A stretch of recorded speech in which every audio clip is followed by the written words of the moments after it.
Assalamu alaikum dear students. I am a teacher of Junior Campus High School. Hope so all of you will be fine. Today we will discuss lecture number 4 of unit number 3. Open the page. DNA as hereditary. DNA stands for D से deoxyribose, N से nucleic, A से acid. Deoxyribose nucleic acid as hereditary.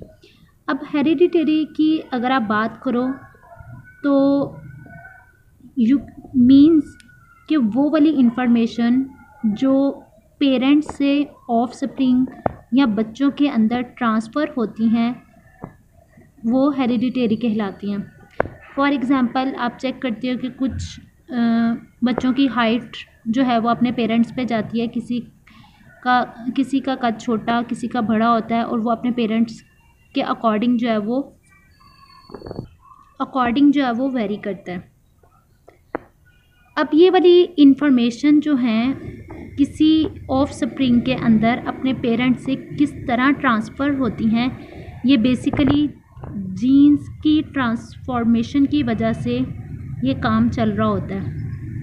अब mother की या फिर father की jeans जो हैं वो उसके ऑफ स्प्रिंग के अंदर ट्रांसफ़र होती हैं और उसी तरह की रेप्लिकेशन जो है वो उसके ऑफ स्प्रिंग के अंदर होती है और वही इंफॉर्मेशन जो है वो उसके बच्चों के अंदर ट्रांसफ़र हो रही होती है. अब ये जो जीन्स हैं, जीन्स किससे मिलकर बनी होती हैं? The genes are made up of a chemical compound. ये जो जीन्स हैं ये केमिकल कंपाउंड से मिलके बनी होती हैं जिसको क्या कहते हैं? डीएनए. क्योंकि आप लोगों ने जीन्स का नेम ना भी सुना हो, आपने डीएनए का नाम सुना होगा कि उसका डीएनए इस किस्म का है या उसकी इन्फॉर्मेशन इस किस्म का है, तो वो डीएनए की बेस के ऊपर चल रही होती हैं. अब डीएनए के अंदर बेसिकली जीन्स मौजूद होती हैं क्योंकि जीन्स जब आपस में जीन्स जो है ये डीएनए कंपाउंड के मिलने से बनती हैं. और आप लोगों ने ऑलरेडी डिस्कस किया कि DNA means deoxyribose nucleic acid and this DNA are a part of chromosomes. और ये कहाँ पे मौजूद होते हैं? Located in the cell nucleus. यानी अगर डीएनए की ओवरऑल आप बात करो तो ये बेसिकली जो है वो किसी भी सेल न्यूक्लियस के अंदर मौजूद होते हैं. These are the part of the chromosomes. अब जिस तरह बात की जाती है कि यू कैन कंसिडर डैट कि अगर आप एक घर की बात करो तो एक घर जो है वो किस तरह मिलके बनता है? वो बेसिकली ईंटों के मिलने से बनता है. तो एक जो ब्रिक है वो एक यूनिट है, वो बिल्डिंग ब्लॉक है. किसी भी घर का जो बिल्डिंग ब्लॉक होती है वो एक ब्रिक होती है. जब ब्रिक को आपस में जोड़ते हैं तो पूरा का पूरा एक घर बन जाता है. सेम एज अगर डीएनए के स्ट्रक्चर की बात की जाए तो उसका जो बिल्डिंग ब्लॉक या फिर यूनिट है it is known as nucleotide. जब एक न्यूक्लियोटाइड को दूसरे न्यूक्लियोटाइड के साथ या ज़्यादा सारे न्यूक्लियोटाइड्स आपस में कंबाइन हो जाते हैं तो वो एक डीएनए का स्ट्रक्चर बना देते हैं. अब एक न्यूक्लियोटाइड जो है वो किस किस चीज़ से मिलके बना होता है? जैसे आप कहो कि एक ईंट जो है, एक जो ब्रिक है वो कैसे, वो मट्टी, फिर मट्टी कंपोज उसको करते हैं, रेत वगैरह मिक्सअप होके तो एक ब्रिक बन रही होती है. फिर उसको भट्टी के अंदर वो पकाते हैं. ये सारे के सारे पार्ट्स हैं कि ब्रिक को कन्वर्ट करने के. अब एक न्यूक्लियोटाइड कहा जा रहा है कि it is a building block of the DNA. अब न्यूक्लियोटाइड जो है वो किस किस चीज़ों से मिलके बना होता है? It is composed of 3 things. Base 4 तरह की बेसिस होती हैं. बेसिस के नेम तो यहाँ पे इंडिकेट नहीं है, लेकिन अगर मैं आपको बेसिस के हवाले से बात करूँ तो आप यहाँ पे देख सकते हो. यहाँ पे लिखा हुआ है सी, यहाँ पे लिखा है जी, यहाँ पे लिखा है ए, यहाँ पे लिखा है टी. सी साइटोसिन, जी गवानीन, ए एडिनिन, टी थायमिन. ये बेसिस हैं. ठीक है, यहाँ पे नेम्स नहीं है. आप लोगों ने नेम्स याद भी नहीं रखने, सिर्फ इतना कि इसका स्ट्रक्चर जो है वो किस किस्म का स्ट्रक्चर है. एक चीज़ उसमें बेस है, सेकंड वन उसमें कोई शुगर ये खाने वाली कोई शुगर नहीं होती. जैसे ये राइबोज है, इट इज़ अ शुगर. तो जब हमने नेम लिया था तो हमने कहा था राइबोज. तो राइबोज जो है ये बेसिकली शुगर है. ये शुगर और तरह की होती है जो डीएनए लाइक स्ट्रक्चर को बनाने के लिए यूज़ होती है. And a phosphate group. यहाँ पे सिर्फ बेसिस और उसके स्ट्रक्चर को इंडिकेट कर दिया गया है लेकिन आपने इस लेवल के अंदर ये बात याद रखनी है कि न्यूक्लियोटाइड्स जो है वो 3 चीज़ों से मिलकर बनता है, बेस, शुगर और phosphate group. These nucleotides are present in pairs. Pair मतलब आप लोग यहाँ पे ये देखो, ए के साथ टी अटैच है, यानी एडेनिन के साथ थाइमीन अटैच है। ये सिंगल एक बेस नहीं है, ये पेयर की फॉर्म के अंदर है। गवानीन के साथ जी के साथ सी अटैच है, गवानीन के साथ साइटोसिन अटैच है।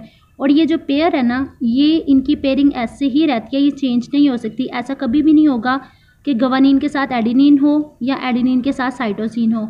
जी के साथ सी होगा, ए के साथ टी होगा, ठीक है। ये पेयर्स की फॉर्म के अंदर है। And form a double helical molecule called DNA. अब यहाँ पे ये देखो, इसका जो स्ट्रक्चर है, it is double helical structure, zigzag structure and it is double helical structure. ये डीएनए का स्ट्रक्चर है। The special part of DNA has coded information, जहाँ पे इन्फॉर्मेशन रिपीट हो रही होती हैं, and these part are called the genes. अब ये डेफिनेशन आ सकती है कि जीन्स जो है ये बेसिकली क्या है, डीएनए का वो वाला पार्ट जहाँ पे इन्फॉर्मेशन कोडेड हो रही होती हैं, these part are called the genes. The base are specifically arranged on DNA bases. When a DNA molecule produce another molecule like itself, जब वो अपने ही तरह का molecule produce करता है, then this process is called DNA replication. DNA is present in all the biological organism. Bio कहते हैं life को, हर वो लिविंग ऑर्गेनिज्म जिसमें लाइफ एग्जिस्ट कर रही है उसके अंदर डीएनए मौजूद होगा, क्योंकि इसी की वजह से इंफॉर्मेशन आगे रिपीट हो रही होती हैं, और इसलिए this is the important part for the biological organism.